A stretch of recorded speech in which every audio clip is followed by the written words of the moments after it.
Yo, what's going on, guys? Sekapoko here, bringing you another Genshin Impact video. For this one, we're going over the new Cryo set and the new Hydra set and talking about two of the things that could be really happening going into next patch for 1.2 and talking about some of the characters that could be bringing out some of the most OP potential in a lot of characters and to see if they would be good or not. So, guys, without further ado, let's go and jump right into it.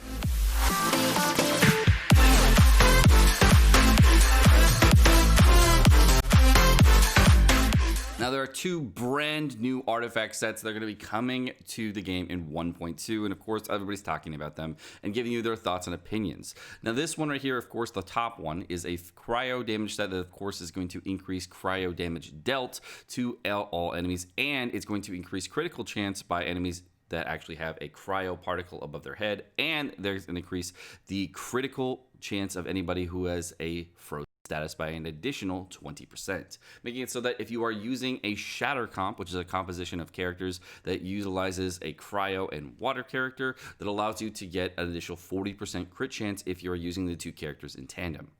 The next one, of course, is a Hydro set that, of course, increases your damage dealt by 30% for your normal and charge attacks after using elemental skill, and 15% flat hydro damage, both of which are amazing sets, and I'm going to go over why you're going to use these two characters on specific characters in this video. So in Genshin Impact, there's only going to be a certain amount of cryo characters that can actually utilize the cryo set really effectively. The first one, of course, a lot of people are going to think about is Chi-Chi, because she is the 5-star character. Unfortunately, though, Chi-Chi, for her overall abilities, is not going to have the best damage set, because when you're looking at Chi-Chi's kit, there's not a lot of things that she can do that is going to bring out her max potential for a cryo set. First of all, her only cryo abilities are going to be her ultimate and her E ability, just like every other cryo character, but the amount of damage that is being dealt from those things is very low. And of course, you're not going to get a very large amount of damage on her ultimate ability, so if you're not going to get the damage there, where can you really see the damage increase on a cryo set for her? A 15% cryo damage increase, as well as a 40% crit chance boost. Well, you'll probably use a character that's going to be a very big damage dealer for cryo, but if we look into cryo,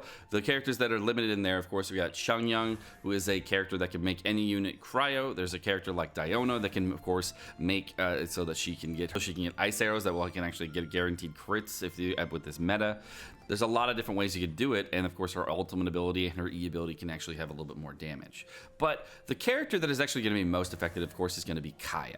Now, on my free-to-play account, I, of course, have been a Kaeya main DPS. I shit you not. I've been doing everything in the entire game up to 12-3 in Abyss, and I've done every single thing in the game with Kaeya main DPS. Reason this works so well is because Gladiator set works on pretty much everyone. And the other thing about Kaeya is he actually has the highest normal attack damage in the entire game as far as ratios go for one-handed sword characters. Because he has the highest ratios for normal attack damage characters, he actually hits the hardest, and he can attack over the duration that you really want him to do. He also has an E that's on a very, very short cooldown, doing 268 skill damage, which is not the best in my opinion, and building out for his cryo damage does not really help you the most, which is really weird. His overall damage is kind of like a mixed bag of tricks that you can get some damage in, but I'll show you how it works. So one of the things that a lot of people have talking about, of course, is the way that you can get these crits is very, very difficult to get all the time. And as you can see, inside of any kind of domain, as well as inside of 4-7, you can get some crazy big damage and, of course, get frozen up on enemies and get those extra crits. And these bigger crits, of course, cannot really happen, and Kaeya can get some very large damage out of it because you can constantly get these frozen procs off. You can get enemies down very, very quickly and do large amounts of damage with characters like Kaeya. Now, Kaeya is one of those characters in the game that a lot of people don't want to use because they're like, oh, he really sucks, and don't want to use him, which I totally understand. He does, as far as other characters go, he does really kind of wonky attack animations, and he can do some really weird things, but as you can clearly see here, kind of not bad. And if you ran into trouble and you wanted to just go, oh no, there's a fire shield, you just back out, go back in, just like every other character, and then just kill things. So having a cryo particle up, not super difficult with Kaeya because you can constantly use him as a main and then run in and out. Now if you want to use him as support, you can do that too.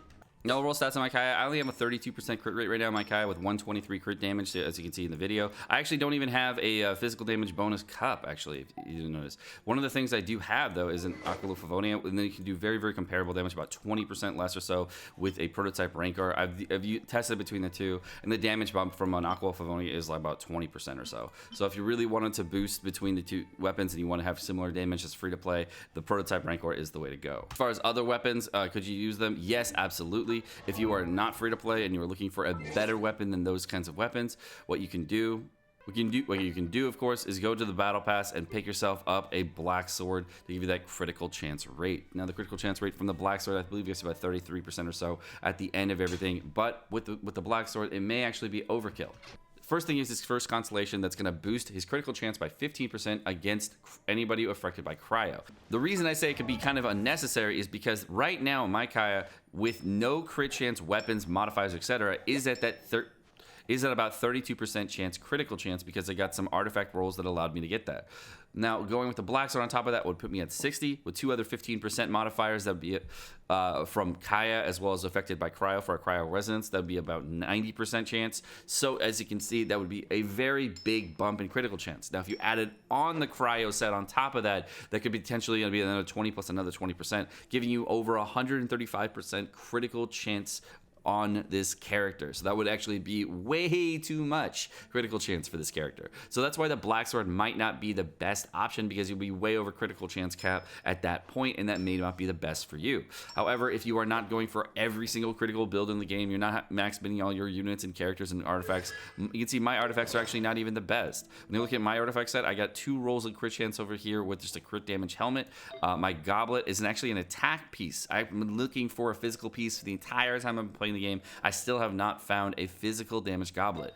For the other piece right here, for the gladiator lung, I only have 2 rolls on crit right here on a purple piece. Nothing insane. I got a pretty good plume. I actually had to wait around for it. This one's okay, and I have a couple other ones that I can try to like roll up, etc. But I got 1 roll in crit, 1 roll in elemental mastery, 1 roll in crit image, and then 1 roll in HP. So it wasn't like I got anything crazy strong on 1 roll to get like a best in slot roll. And then finally, I got a crit rate piece on the flower. Now, because I got crit rate on every single piece, I can actually use a crit build, and I can know that if it works well or not. But my overall build is not insane. It's nothing crazy good. There's definitely a lot of work to be done on these pieces to get myself better damage on this character. So let's talk about Mona and the Hydro set. So the new Hydro set is really good for 2 different characters in the game. Of course, they're going to be Mona and Child. They're not going to be super great for Genshin, or they're not going to be super great for Barbara, unless you're going to be main DPSing Barbara. Start of the game, many people have been asking me if this character Mona can be a viable main DPS, and many people have been wondering if it is a good character at all. But of course, Mona is one of those characters that not a lot of people have tried, and a lot of people don't know how to use. So I'll show you in this like a little bit of this demonstration how you can kind of use Mona to get some big damage on characters when you're using her in coordinates. You can see she actually does some pretty decent damage when she's attacking with an open here weapon. She does not like insanely good. There's no hydro damage bonus here. This is actually a fizz damage bonus dungeon. So I'll show you some of the ways that you can actually boost Mona and get her some little bit more damage. So, but first we're just going to go ahead and dump on this guy right here. Get a drop an ulti, and then get all done. But that's basically how the whole domain went. Didn't use all my ultis, just burned it.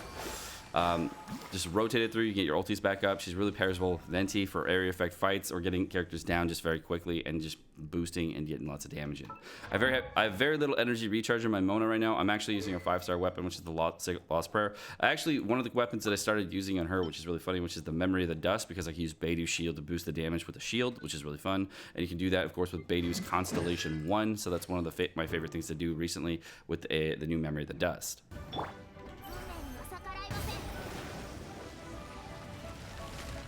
Okay, and we wait for a second, and then you just hit him. It's about 86k there. So it wasn't something crazy. I wasn't trying to get some mad lad damage in, but you could hit pretty hard with Mona. It's like, and I'm not going for like the biggest damage in the world, but 86k is not bad.